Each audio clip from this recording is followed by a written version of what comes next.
ಇವತ್ತು ನಾವೆಲ್ಲ ಅಂತಾರಾಷ್ಟ್ರೀಯ ಮಟ್ಟದ international trade fair 2025 organic and millets fair ಅನ್ನ ಇವತ್ತು ನಮ್ಮ ಬೆಂಗಳೂರು ನಗರದಲ್ಲಿ ಆಚರಣೆ ಮಾಡ್ತಾ ಇದ್ದೇವೆ. Once again, I would like to welcome and thank all the dignitaries who have come from all over the world for this great international fair. This Bangalore and Karnataka is a very important destination, not only for IT, BT and startups. Again, this is a state which has a very big history in agriculture, horticulture, floriculture and all other activities, including milk producing. This is the second largest state in the country after Rajasthan, which has highest land holding, who have been providing more agriculture. So, ಇಂಥ ಒಂದು ಪವಿತ್ರವಾದಂಥ ನಾಡಿನಲ್ಲಿ ನಾವೆಲ್ಲ ಹೊಸ ಹೊಸ ತಳಿಗೆ ಈ ಸಂದರ್ಭದಲ್ಲಿ ಹೋಗ್ತಾ ಇದ್ದೇವೆ. ಸರ್ವಜ್ಞರು ಒಂದು ಮಾತು ಹೇಳಿದ್ದನ್ನು ನನಗೆ ನೆನಪು ಬರ್ತದೆ. ಜೋಳವನ್ನು ತಿಂದುವನು ತೋಳವನಾಗುವನು, ಸವಣೆಯನ್ನು ತಿನ್ನುವನು ಕಣಿವೆಯಂತಾಗುವನು, ರಾಗಿ ತಿನ್ನುವನು ನಿರೋಗಿಯಾಗುವನು ಅಂತ ಹೇಳಿ ಸರ್ವಜ್ಞ ಅವರವರು ಮಾತು ಹೇಳಿದ್ದಾರೆ. ನಾನು ಹಿಂದೆ ಒಂದು 25 ವರ್ಷದಿಂದ ಮೈಸೂರು ಫೀಡ್ಸ್ ಅಂತ ಹೇಳಿ ಒಂದು ಕಂಪ್ನಿ ಇತ್ತು. ಆ ಕಂಪ್ನಿಲಿ ನಾನು ಭಾಗಿಯಾಗಿದ್ದೆ. ಅಲ್ಲೆಲ್ಲ ಮೈಸೂರು ಫೀಡ್ಸ್ ಇಲ್ಲ, ನಮ್ಮ ದನಕರುಗಳಿಗೆಲ್ಲ ಫೀಡ್ಸ್ ಮಾಡ್ತಿದ್ರು. ಈ ನವನಾಣ್ಯಗಳನ್ನ ಇವತ್ತಿನ ಕಾಲದಲ್ಲಿ ಈ ಮಿಲೆಟ್ ಇವನ್ನೆಲ್ಲ ಕೂಡ ದನಕ್ಕೆ ಹಾಕ್ತಿದ್ರು. ನಮ್ಮನೆಲ್ಲೂ ಕೂಡ ಬಹಳ ದೊಡ್ಡ ಹುಳ್ಳಿನ ನಾವು ಬೆಳೀತಾ ಇದ್ದವು. ಸೊ ಎಲ್ಲ ಬರೀ ದನಗಳಿಗೆ, ಕುದುರೆಗಳಿಗೆ ಎಲ್ಲ ತಯಾರು ಮಾಡಲಿಕ್ಕೆ ಇವೆಲ್ಲ ಈ ಮಿಲೆಟ್ಗಳೆಲ್ಲ ಬರ್ತಾ ಇತ್ತು. ಈಗೆಲ್ಲ ದೊಡ್ಡ ದೊಡ್ಡ ಮಾಲ್ಗಳಲ್ಲಿ, ದೊಡ್ಡ ದೊಡ್ಡ ಶೋರೂಮ್ಗಳಲ್ಲಿ ಒಳ್ಳೆ ಪವಿತ್ರವಾದಂಥ ಪದಾರ್ಥಗಳು ಅಂತೇಳಿ ಆರೋಗ್ಯವಾಗಿ ಇರಲಿ ಅಂತೇಳಿ ಇವತ್ತು ಬೆಳೆಯುವಂಥ ಒಂದು ಪದ್ಧತಿ ಬಂದಿದೆ. ಇಂಗ್ಲೀಷಲ್ಲಿ ಒಂದು ಮಾತು ಹೇಳ್ತಾರೆ, if you forget the root you will not get the fruit ಅಂತ. ಹಂಗೆ ಇವತ್ತು ನಮ್ಮ ಇತಿಹಾಸ, ನಮ್ಮ ಪರಂಪರೆಯಲ್ಲಿ ಏನು ನಮ್ಮ ಐತಿಹಾಸಿಕವಾದಂಥ ಬೆಳೆದಂಥ ನವನಾಣ್ಯಗಳ ಬದುಕಿನಲ್ಲಿ ಅವರ ಜೀವಕ್ಕೆ ಒಂದು ದೊಡ್ಡ ಶಕ್ತಿ ತುಂಬುವಂಥದ್ದು, ಮಿಕ್ಕಿದೆಲ್ಲ ಆರ್ಟಿಫಿಷಿಯಲ್ ಅನ್ನೋದನ್ನ ಈ ಸಂದರ್ಭದಲ್ಲಿ ನಮ್ಮ ರೈತರು ನಮಗೆಲ್ಲ ಹಿಂದಿನ ಕಾಲದಲ್ಲಿ ನಮಗೆ ತೋರಿಸ್ಕೊಟ್ಟಿದ್ದಾರೆ. ಇದನ್ನ ಉಳಿಸ್ಕೊಳ್ಬೇಕು, ಬೆಳೆಸ್ಕೊಳ್ಬೇಕು ಅಂತೇಳಿ ಹಿಂದೆ ನಮ್ಮ ಕೃಷ್ಣ ಬೈರೇಗೌಡರು ಮಂತ್ರಿ ಆಗಿದ್ದಂಥ ಸಂದರ್ಭದಲ್ಲಿ ಇದಕ್ಕೊಂದು ಹೊಸ ರೂಪವನ್ನು ಕೊಟ್ಟದ್ದು ನನಗೆ ನೆನಪಿದೆ. ಹಿಂದೆ ಅಗ್ರಿಕಲ್ಚರ್ ಮಿನಿಸ್ಟರ್ ಆಗಿದ್ದಾಗ. ಇವತ್ತು ಚಲುವರಾಯಸ್ವಾಮಿ ಅವರು ಈ ಜವಾಬ್ದಾರಿನ ತೆಗೆದುಕೊಂಡ್ಮೇಲೆ ಮತ್ತೆ ಈ ರಾಜ್ಯಕ್ಕೆ ಒಂದು ದೊಡ್ಡ ಹೊಸ ಆಯಾಮವನ್ನು ಒಂದು ಮಾಡಿ, ನಾನು ಈಗಾಗಲೇ ಒಂದು 5-6 ಕಡೆ ಕಾರ್ಯಕ್ರಮಕ್ಕೆ ಕಳೆದ 1 ವರ್ಷದಲ್ಲಿ ನಾನು ಭೇಟಿಯನ್ನು ಕೊಟ್ಟು ನಾನು ನೋಡಿದ್ದೇನೆ.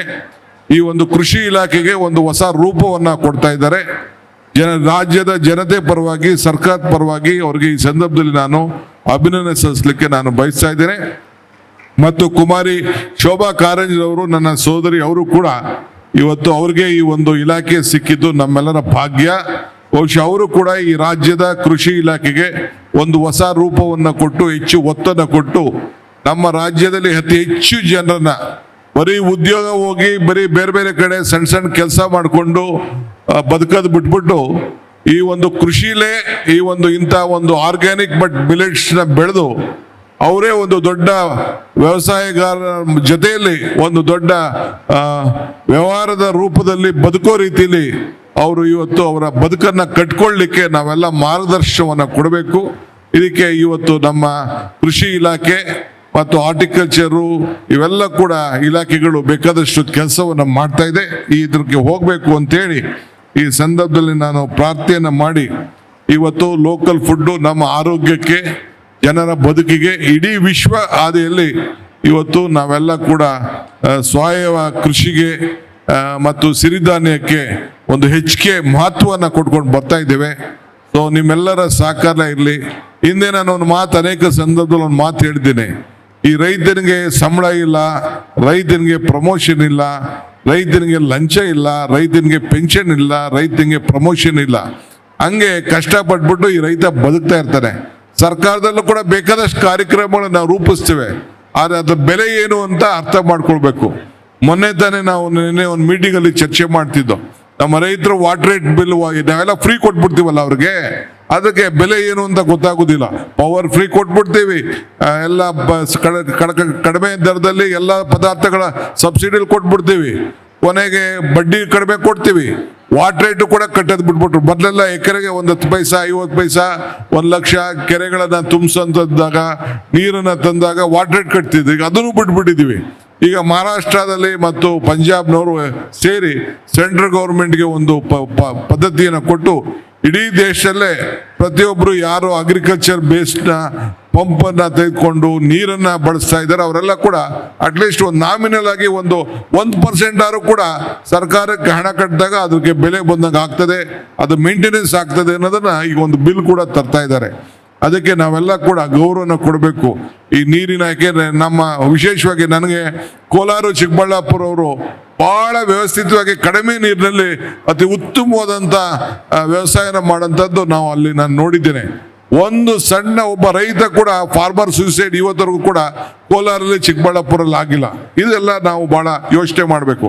ಹಂಗೆ ನಮ್ಮ ರೈತರಿಗೆ ಹೆಚ್ಚಿಗೆ ತಿಳುವಳಿಕೆಯನ್ನು ಕೊಟ್ಟು ಆಕರ್ಷಣೀಯವಾಗಿ ಮುಂದಕ್ಕೆ ಅವರ ಬದುಕನ್ನ ಈ ಸಂದರ್ಭದಲ್ಲಿ ಇದು ಒಂದು ದೊಡ್ಡ ಬಿಸ್ನೆಸ್ಸು ಅನ್ನೋದನ್ನ, ವ್ಯಾಪಾರೀಕರಣ ಅನ್ನೋದನ್ನ ಗಮನದಲ್ಲಿ ಇಟ್ಕೊಂಡು ನೀವು ಮಾಡಿದಾಗ ಮಾತ್ರ ನಿಮ್ಮ ಜೀವನ ಬದಲಾವಣೆ ಆಗ್ತದೆ ಅನ್ನೋದು ದೃಷ್ಟಿಯಿಂದ ಕೆಲವು ಮಾತನ್ನು ಹೇಳಿ, ಸರ್ಕಾರ ನಿಮ್ಮ ಜೊತೆ ಯಾವಾಗಲೂ ಕೂಡ ಇದೆ. ನಿಮಗೆ ಶುಭವಾಗಲಿ.